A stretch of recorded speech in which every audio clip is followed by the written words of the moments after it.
Hello friends, कैसे हैं आप सब। उम्मीद करता हूं आप तो बहुत अच्छे होंगे।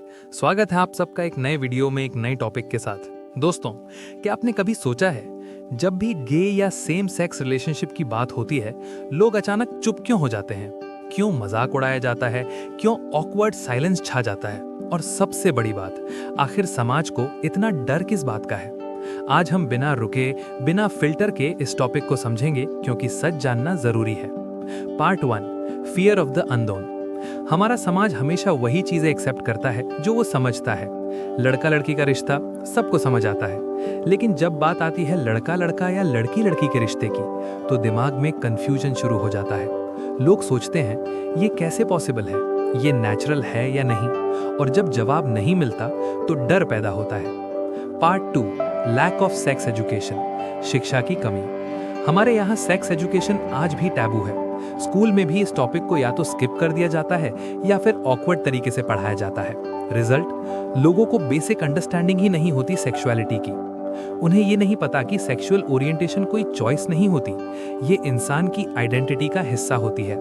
जब नॉलेज नहीं होती तो मिथ्स और गलत धारणाएं जगह ले लेती हैं। Part 3, culture and tradition. परंपरा और सोच। हमारे समाज में ट्रेडिशनल वैल्यूज बहुत स्ट्रांग हैं।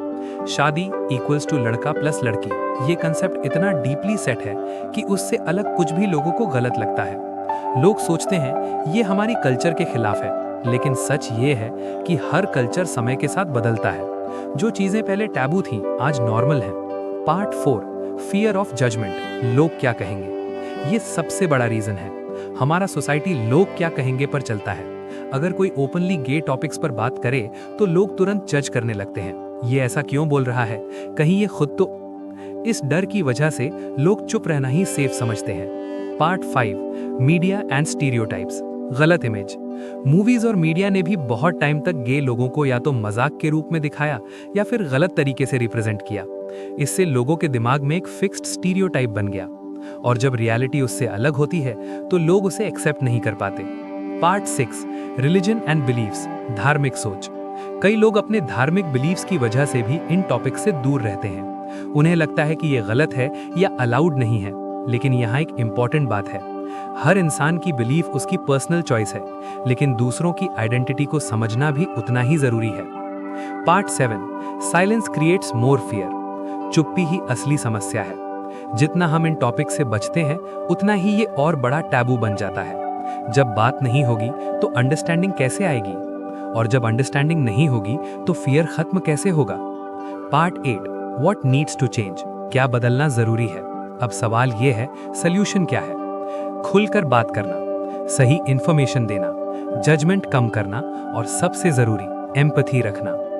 हर इंसान अलग है और ये डिफरेंस ही हमें ह्यूमन बनाता है। सच ये है, समाज गे सेक्सुअल टॉपिक से नहीं बल्कि अपनी सोच से डरता है। जिस दिन हम सवाल पूछना शुरू करेंगे, उस दिन ये डर खत्म होना शुरू हो जाएगा। और याद रखो, किसी को समझना गलत नहीं होता, लेकिन बिना समझे जज करना जरूर गलत होता है। Part 9, family pressure. परिवार का दबाव। हमारे समाज में फैमिली का इन्फ्लुएंस बहुत स्ट्रांग होता है। बचपन से हमें सिखाया जाता है, ऐसा मत करो, लोग क्या कहेंगे। ये हमारे घर में नहीं चलता। जब कोई इंसान गे टॉपिक्स पर बात करता है तो उसे सिर्फ सोसाइटी ही नहीं बल्कि अपने ही घर से रेजिस्टेंस मिलता है। कई लोग अपनी फीलिंग्स तक शेयर नहीं कर पाते, क्योंकि उन्हें डर होता है कि उनका परिवार उन्हें एक्सेप्ट नहीं करेगा। ये डर इतना गहरा होता है कि लोग खुद को बदलने की कोशिश करने लगते हैं, जो कि मेंटली बहुत डैमेजिंग हो सकता है। Part 10, toxic masculinity. मर्दानगी की गलत परिभाषा।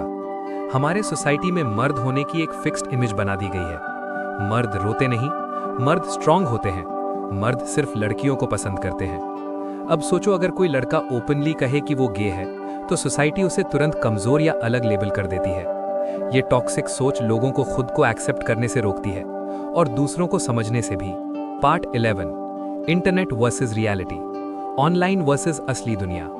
आज इंटरनेट पर लोग ओपनली गे टॉपिक्स पर बात करते हैं, मीम्स बनते हैं, डिस्कशंस होते हैं, लेकिन रियल लाइफ में वही लोग चुप हो जाते हैं। क्यों? क्योंकि ऑनलाइन अनोनिमिटी है, लेकिन रियल लाइफ में आइडेंटिटी जुड़ी होती है। इस डबल स्टैंडर्ड की वजह से कंफ्यूजन और हिपोक्रेसी दोनों बढ़ते हैं। Part 12, fear of change. बदलाव का डर। हर जनरेशन चेंज से डरती है। जब नई सोच आती है तो पुरानी सोच को चैलेंज मिलता है। गे टॉपिक्स पर ओपननेस भी एक चेंज है और सोसाइटी नेचुरली चेंज को रेजिस्ट करती है। लेकिन हिस्ट्री गवाह है, हर बड़ा चेंज पहले रिजेक्ट हुआ है, फिर धीरे धीरे एक्सेप्ट हुआ है। पार्ट 13, मेंटल हेल्थ इम्पैक्ट, मानसिक असर। जब सोसाइटी किसी टॉपिक को टैबू बना देती है तो उसका सीधा असर लोगों की मेंटल हेल्थ पर पड़ता है। जो लोग गे होते हैं उन्हें अकेलापन फील होता है, कंफ्यूजन होता है और कई बार डिप्रेशन भी। और दुख की बात यह है कि ये सब सिर्फ इसलिए होता है क्योंकि सोसाइटी बात करने से डरती है। Part 14, silence equals support to discrimination, चुप रहना भी गलत है। जब कोई गे टॉपिक पर मजाक करता है और हम चुप रहते हैं तो हम इनडायरेक्टली उस बिहेवियर को नॉर्मल बना देते हैं। चेंज तभी आएगा जब लोग खड़े होकर कहेंगे ये गलत है। पार्ट 15, रोल ऑफ यूथ, नई पीढ़ी की जिम्मेदारी। आज की यूथ के पास सबसे बड़ी पावर है अवेयरनेस। आप इंटरनेट से सीख सकते हो, समझ सकते हो और दूसरों को भी एजुकेट कर सकते हो। अगर नई जनरेशन ओपन माइंडेड होगी तो आने वाला सोसाइटी ऑटोमेटिकली बेटर होगा। पार्ट 16, रियल फ्रीडम क्या है। फ्रीडम सिर्फ ये नहीं है कि आप क्या पहनते हो या कहाँ जाते हो। रियल फ्रीडम ये है कि आप अपनी आइडेंटिटी को बिना डर के एक्सप्रेस कर सको। जब तक कोई इंसान अपने होने से डरता रहेगा तब तक सोसाइटी ट्रूली फ्री नहीं हो सकती। Final conclusion, stronger ending. सवाल ये नहीं है कि सोसाइटी गे टॉपिक से क्यों डरती है, सवाल ये है कि हम कब तक डरते रहेंगे।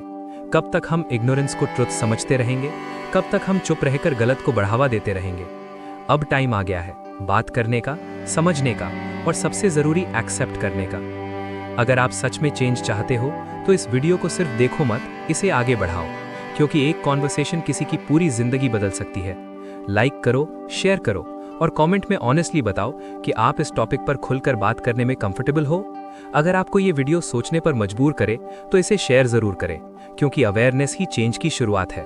और कमेंट में बताओ आपके हिसाब से सोसाइटी को सबसे ज्यादा किस चीज से डर लगता है।